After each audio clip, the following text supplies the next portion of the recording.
Turn over to TNT because the rest of that game will be played there. Sam Mitchell, Greg Anthony, Chris Miles here with you to recap the Philadelphia-Miami Game 2. And it was the Heat coming out on top.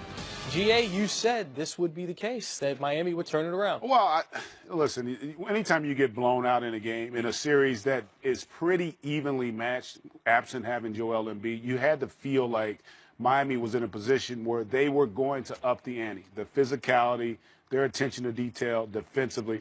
And then they had the hot tub time machine throwback with Dwayne Wade, who was incredible in this basketball game off the bench. 36 years young. He was unbelievable, Sam, with how, you know what, too, what was so important? You know, you forget, you think the Miami Heat, Eric Spoelstra, and all that playoff experience, that's not this group. No. You know, other than Dwayne Wade, this group doesn't have that. And so it was really important to have somebody kind of stabilize them because things got a little hairy and dicey for them in a stretch in the second half. But he was able to kind of just calm everything down and still deliver in a big-time way. Sam, when Goran Dragic got his second foul 7 minutes into the game, it just seemed as if, okay, Miami didn't have a person that could score and lead their offense. Philadelphia looked like they were going to run away with it. But then Dwayne Wade, 7 for 7 from the field and picked up that offense, played just 27 minutes, but scored 26 points. And, Chris, this was the thing, and I'll go back to Cleveland when they put that type of team together early in the season. The problem with Cleveland was if they could have kept that team together for the playoffs, because you're playing every other day, every 2 days, they would have been fine. But the fact that they had to go through the gauntlet of 82 games, that was their problem. Now that Dwayne Wade is in the playoffs, where now Dwayne Wade knows he doesn't have to play back-to-back, and he's got a day or two of rest in between, Dwayne Wade is going to be rejuvenated. And understand something, and Greg said this, this Miami Heat team don't have a ton of playoff experience. But what they did tonight, they slowed the game down. They left Whiteside out there. Whiteside wasn't great. But the thing you have to understand, I had a coach one time in high school tell me, every time that ball go in the post, you should give yourself a point. Because the defense is going to react, something's going to happen, and it gives you a chance to get court balance, to get back on defense, and do all the things that you need. And tonight, what you saw what Miami did, they were physical, and they made Philadelphia slow the game down, and Philadelphia, they forced them into some bad three-point shooting. They took some bad shots tonight, and I guarantee you, I think Game 3, let's see if Brett Brown don't roll Joel Embiid out of Game 3. Yeah, we'll talk more about that, and also Philadelphia's shooting woes after having such a hot shooting time in Game 1. But Dwayne Wade, again, the star of the show, 15 for 24 so far in the first 2 games of this series. Rebecca Harlow caught up with him. So many interesting things Dwayne Wade said there. We're trying to figure out, when was the last time they were down a game in the first round of a series with team Dwayne Wade was on? Couldn't think of it, could we, GA? No. Well, you figured it had to be before LeBron James was there. That's why he was talking to Udonis Haslem, who basically has been in the league as long as Dwayne Wade has. So it has been some time for that group. Yeah, well, Donovan Mitchell seems like a young version of what Dwayne Wade used to be, and Donovan's watching. You know? And that flash, for those that don't remember, that's Dwayne Wade's nickname, and Donovan Mitchell paying homage to the great Flash and Dwayne Wade, and we saw flashes of Flash tonight, Sam. Well, look, Dwayne Wade, this is his time of year. That's why you have these veterans on your team, because they understand come playoff time, it's a different complexity. Everything is magnified. When you turn the ball over, when you miss wide open shots, every mistake you make, you feel like that could be a mistake that can cost your game. But Dwayne Wade just came out tonight, and look, he saw Bellinelli and those guys, and he had a flashback, all right. He remembered, them guys can't guard me, so if you're going to guard me, if you're going to stop Dwayne Wade, you better put Simmons on him. You better put some size and athleticism on him, because if you put someone on him as his stature, he's still a good enough athlete when he's rested, and he will be rested throughout the playoffs, that he can get by guys. And what do older guys learn as they get older? Learn how to shoot that fadeaway jump shot. Because I can fade and shoot that thing a lot higher than you can jump and contest it. So you watch Dwayne Wade tonight, he put on the show. Eric Spoelstra is at the podium now, again, evening up the series at 1-1 before they head down to Miami. The perimeter defense was a lot better tonight. Yeah, and they put you in a lot of tough situations, and they were different, since the last time we played them in the regular season. They just get you scrambling, running around, and Simmons making a bunch of plays. So it's not easy. It's not supposed to be easy in the playoffs. We're a little bit better with our force tonight, and we're able to make some shots down the stretch to be able to keep them at bay. What did you see from Dwayne tonight that made him so effective? Yeah, I saw moments. That's what defines Dwayne Wade. And we've seen that so much before over his career. He's not going to be logging the 40 minutes a game that he used to when I coached him a few years ago. But in these compact minutes, he can settle the group with his experience, the championship level experience, just to add a little bit of calm for some of our young guys. It doesn't have to be this kind of game every single night. Tonight he needed to reach back and have one of those games, but he has great maturity and great presence to understand that it might be different the next game, and if he has to facilitate, he'll do that as well. But it was a very calming effect on the rest of our guys. Eric, they cut that 16-point lead down to 2. At that point, what did you see? How they were able to handle that from that point on? They turned it into overdrive. A lot of transition opportunities there. A couple offensive rebounds.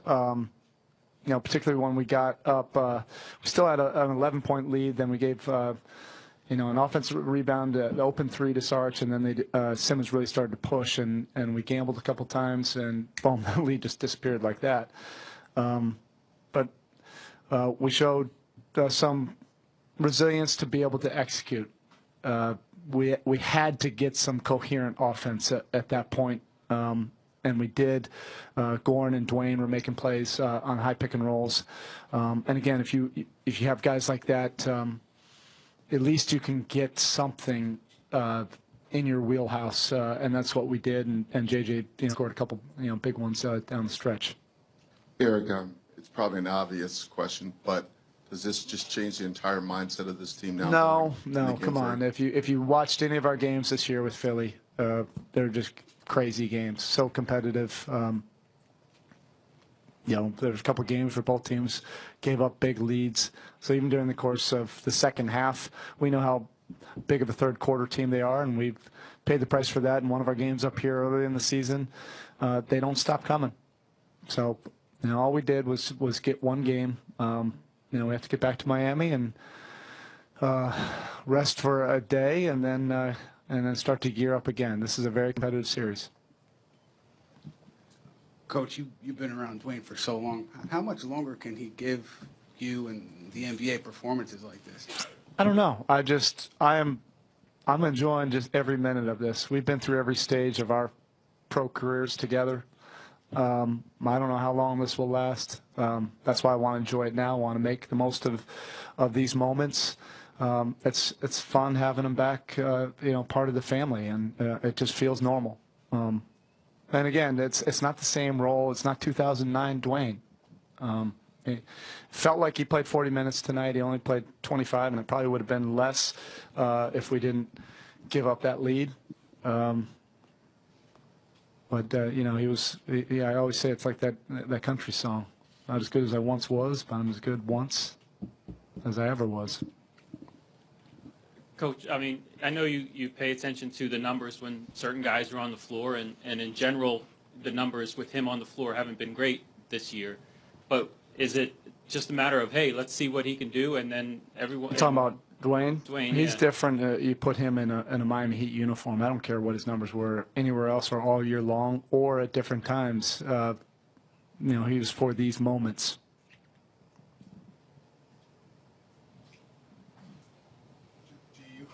Excuse me. Do you even consider the specter of Embiid in this series now, or do you just... I think you have to. It would be irresponsible if we didn't. Eric, James has been lately back to what we saw a lot last year, but especially these last 2 games, he's really turned it around. Can you just talk about, or turned it up? Can you talk about what you've seen from him, and this this uptick in play lately. Yeah, and he's our heart and soul. He does so many things behind the scenes and things that don't show up in the box score. You're happy for him when he actually has a game, and you notice it in the box score. You notice it with the big plays he's making. But he does a lot of things that just make our team different and more dynamic. But he's been playing this way for a while. It's the guy that we fell in love with last year. He's a little bit healthier now, but the last 6 weeks he's been playing impactful basketball for us. Justice did tonight on the defensive end, especially on Ben, the physicality and just the overall job you guys did. Yeah, three-point line. Simmons can overpower you. It's a unique blend of absolute power and speed and size. It has to be a bunch of different guys. You have to have a roster and some personnel where you can, throw different guys on him, because he's going to go through guys and put foul trouble on you. He's going to collapse the defense and get you in rotations.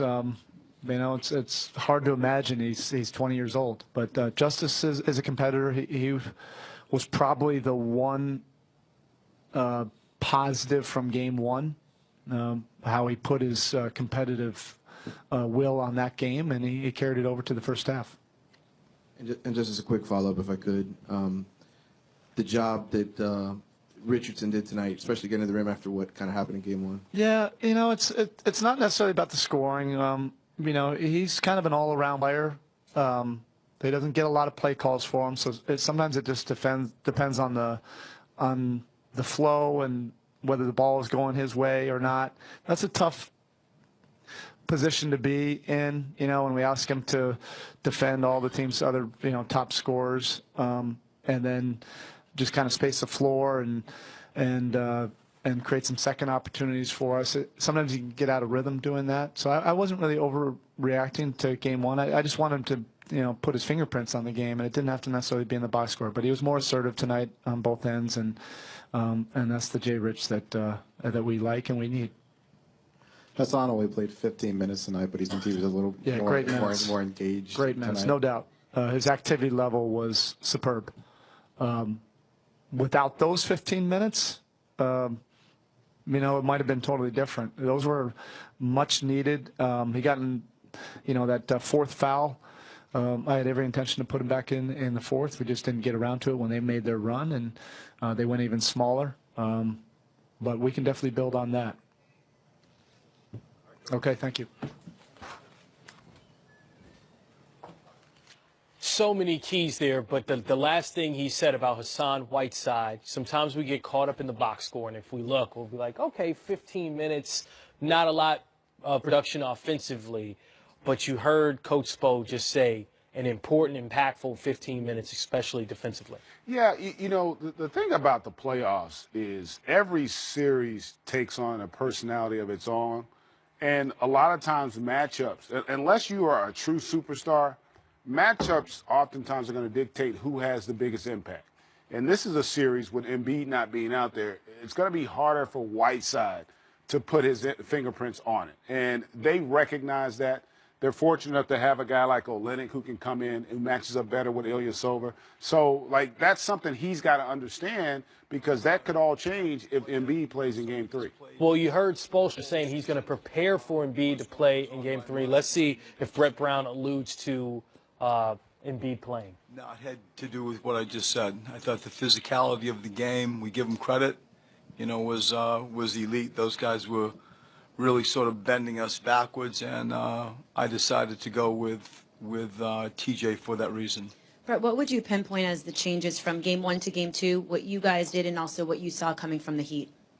I mean, they responded as we talked about, as I anticipated. Words to try to convey that sometimes or most times are difficult and don't equal what you feel. And I give the Miami Heat credit in relation to the physicality of that game. I think that their ball pressure and standing up our passes was excellent. And I think Dwayne Wade offensively was just vintage Dwayne Wade. Coach, is this kind of like a okay, welcome to the playoffs type of moment for your younger guys? I mean, you can phrase it in a bunch of ways. To me, it's the reality of NBA basketball, and it only gets harder. And you know, our guys will learn more than they've learned in a regular season in the next, you know, few weeks, however long we play in the playoffs, about themselves in real time. And this game, we haven't lost since March, I think, 13th. And, you know, this game equals the NBA playoffs. This is a snapshot to what you should expect when, you know, a team is going down 2-0 if they're not able to find a win. You guys cut the lead to 2 points with 4:29 left. After that, hit a little bit of a drought. What were the issues offensively with the execution on the stretch? I think Dwayne's steal on Dario, you know, we went on a 16-2 run, and I think, I don't know, late 3 minutes, early 4 minutes, you know, he came from behind and stole that ball from Dario. With about a minute something left, we had that offensive rebound, and, you know, Cove tried to find JJ and threw that pass between JJ's leg. And I give Miami credit. I felt, as you just sort of feel in the game, that any of the runs that we were making, that they ended up making some shots to stop the runs. And, you know, I give them credit. But I think Dwayne, your question, I think Dwayne's steal changed the game. If you were to pick sort of one defining moment, one defining play, I think it was that. Brett, did you anticipate the adjustment they made moving Hassan over onto Dario? And then also, what did you see out of the other adjustments they made defensively? We'll go back and look at it all. I mean, I think to speak in more detail right now, I'm not going to do that. I look forward to seeing the tape. I think the physicality was the thing that stood out more than stuff like that, the matchups. Brett, in terms of the three-point lines, 7 for 36. If they're not falling, do you want them to go and maybe get a different shot? I mean, 33 of 60 is the other number. So, I don't know, just your thoughts on that. Yeah. I think that's, you know, kind of who we are.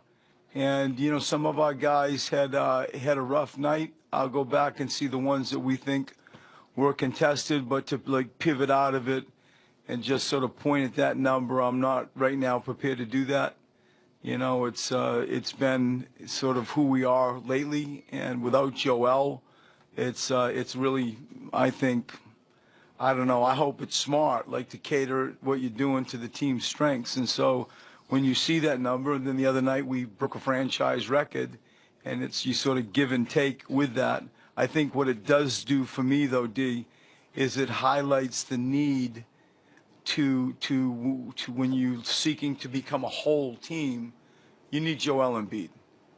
You know, like if you look at the second period, the game isn't out of whack except for the second period. If we all just like looked at the box score, you know, it looks quite balanced except for the second period. I didn't think we handled the second period well.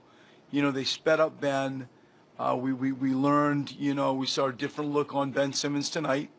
And in those moments where, you know, they're struggling to speed them up, that's where you want to post Joel Embiid and like settle the gym. And I felt tonight it was a really strong example for me on when you wished you had him. What did you think about to your right? What did you think about the way Ben responded to the pummeling he took? It seemed like he really played through it and kind of showed an aggressive streak there. Yeah, I thought he was good. You know, what was he? He was 24, 8, and 8.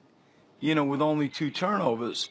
And as I said, you know, 3 minutes ago, he's going to learn more about himself in this playoff experience than anything in regular season teaches you. And for the very large majority of our NBA season, we went through defenses that, you know, never left the paint their pickup points were back at the foul line as Ben was dribbling up the floor. And tonight, the whole thing changed. You know, it's a little bit like Chris Dunn did to him in Chicago. I would say it was like 95-5, 95 tilting on. They didn't really guard him in the regular season, and 5% they would get out and try to chase him. And tonight they did. And I thought for the most part he handled it well. You know, there's always going to be point guard moments where, you know, what are we doing, what are we in type stuff. But by and large, I thought he handled their pressure and their physicality well. Brett, sorry, Coach, over here. Everything's been a learning experience, and obviously this is just the latest of what you're going to learn. Going into Game 3, are you more inquisitive, curious, apprehensive about how this team, what they've learned tonight, and how they're going to respond? I think there's some of that. I feel the thing that's most on my mind is there is a way you have to play in the NBA playoffs from a toughness standpoint and a physicality standpoint that was shown tonight. And, you know, they responded as I knew they would, you know, and to feel that, and I go it completely to the second period. That's the thing that has nothing to do with the magic play or the matchup. It's not that. There's a spirit in which they played tonight that was desperate, and you know, that's what is most on my mind going down to Miami. Coach, a lot of Wade's offense it seems like that's the kind of shots you want to force. You know, mid-range, off the dribble, contested shots. Is that tough to sort of deal with when a star can just come out and make those kinds of shots? It is, and I hear your question/statement. It's true. There were a lot of long twos. There was a rhythm and a calmness to his game, like he didn't feel too much. He really didn't feel too much. And there was a real sort of, you know, confidence the way he played to make those shots that we're speaking of. I think, you know, we got to do a little bit better job of recognizing, you know, how he sort of got to floor spots, especially on the middle pick and rolls, and do a better job with that. But as I said, I think the main thing that is on my mind is, you know, that is classic Dwayne Wade. Two more guys. You guys seemed like you were hedging a little bit harder on the perimeter than maybe you typically do. I guess just what was the thought process behind that, and how do you think it was executed? Yeah, just trying to have some level of equal, you know, physical presence, trying to reroute ball handlers, ball carriers. And I think that if you study it, Derek, like you look at the way Miami plays on so many gap balls and so many dribble handoffs, if they're able just to like create some mismatches, like early in the first half, we had JJ on Dwayne a few times, you're trying to avoid that. And by and large, I thought that our aggressiveness on the ball was pretty good in the second half. I think it enabled us to get on that 16-2 run, to your point, with some hard hedges and sort of blitzing. It's something that we'll look at, and it may mean we will do that more. Coach, how much significance, if any at all, does that game-winning streak snap tonight? How much significance does that have for you and your group? Zero. Absolutely zero. You know, we've always sort of lived in a boring way day to day. You know, from time to time I'd hear the locker room talk about a streak, and we were all aware of it. But really what it did for us, and for, in my opinion, when I assessed the group, it was sort of insulation. There was a proud aspect that we were getting better. We did it, you know, with Joe. We did it without Joe. And we were trending. We were growing. You know, all the math and the numbers and the feeling was going in the way that we want. That's what the streak represented to me more than a number. It was a feeling. And I think that the confidence that we generated from that, you know, progressive winning can provide insulation. Like we will get through this. We will come back. We will go down to Miami and get ready to play Game 3. And they did what they had to do. They broke our serve. They split. And so somehow we have to try to do the same. And I got faith in our group that it is in them to do that. Brett, Joel just went on social media, and I'll give you the PC version of what he said. He said he's sick and tired of being babied. What has he said to you in terms of frustration with what's going on with him right now, whether that's just not being able to practice, play, whatever? I mean, without getting into private conversations, the flavor that he delivers our conversations, our private conversations, he just wants to play basketball. He wants to be with his team. He wants to play in front of the fans. And he wants to see this through. And when he's not able to do that, he gets frustrated. And I respect his frustration. It's born out of competitiveness, and it's born out of him wanting to be with his team. And so the medical side, the different reasons, you know, I'm not going to go there, but I do know the spirit in which he delivers that tweet that you just talked about reflects my conversations with him, that is completely driven out of team competitiveness. I want to play basketball, that type of flavor, more than anything. Thanks, Brett. Thanks, everybody. Joel Embiid on social media. Indeed, we'll talk about that next. How about Dwayne Wade passing Larry Bird 10th all-time on a